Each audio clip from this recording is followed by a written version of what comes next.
Mimi Kiloloma leo nafilisika kwa sababu ya Chadema. Na sijawahi kuwa na manufaa yoyote ndani ya chama hichi. Sijawahi kuwa mwenyekiti wa serikali ya mtaa, sijawahi kuwa diwani, sijawahi kuwa mbunge. Miaka yote 19 nikitumikia chama hichi.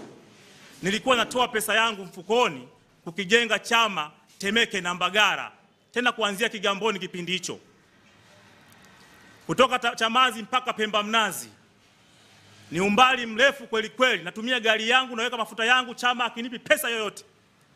Nilikuwa natoa, najikamua mimi ili kijenga chama hichi, na mpaka kimefika kwa ukubwa huu kwa eneo la Temeke na Mbagara. Sasa leo tunataka tuende kwenye uchaguzi. Chama kinasema kishiriki uchaguzi.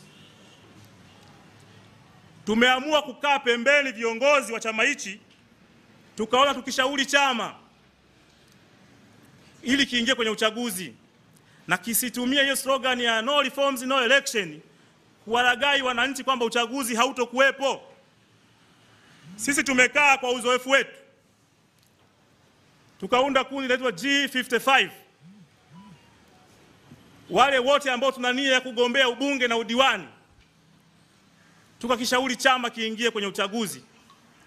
Tukaonekana kwamba sisi tunapinga misimamo ya chama. Kwa hiyo kinachofuata, yeyote anayepinga misimamo ya chama aandike barua, kwa sababu tulisaini waraka tukapeleka kwa katibu mkuu kukishauri chama. Aliyosaini yote waraka aandike barua ya kujitetea au kukanusha kwamba kwa nini amesaini pale. Sasa tulioandika pale katika waraka wetu yalikuwa sio mambo mabaya, yalikuwa ni kukishauri chama. Lakini chama kimeshindwa kutusikiliza. Kwa sababu chama kimeshindwa kutusikiliza na kinatutishia kutufukuza uongozi na kutufukuza wanachama, tukaona isiwe tabu. Chama hichi Freeman Mbowe amekijenga chama, viongozi wasikilize viongozi wenzao. Lakini viongozi sasa hivi hawasikilizi viongozi wenzao, wawe wa chini wawe wa juu. Wamekuwa wanatudharau, tunaonekana kama sisi hatuna hoja ndani ya chama chetu ambacho tumekijenga kwa nguvu zetu. Sasa tumeamua sisi kuungana na wenzetu kuondoka ndani ya chama hichi. Ndugu zangu, watu wa Temeke, waandishi wa habari, sisi tupo kwenye siasa muda mrefu, nyinyi wenyewe mashahidi.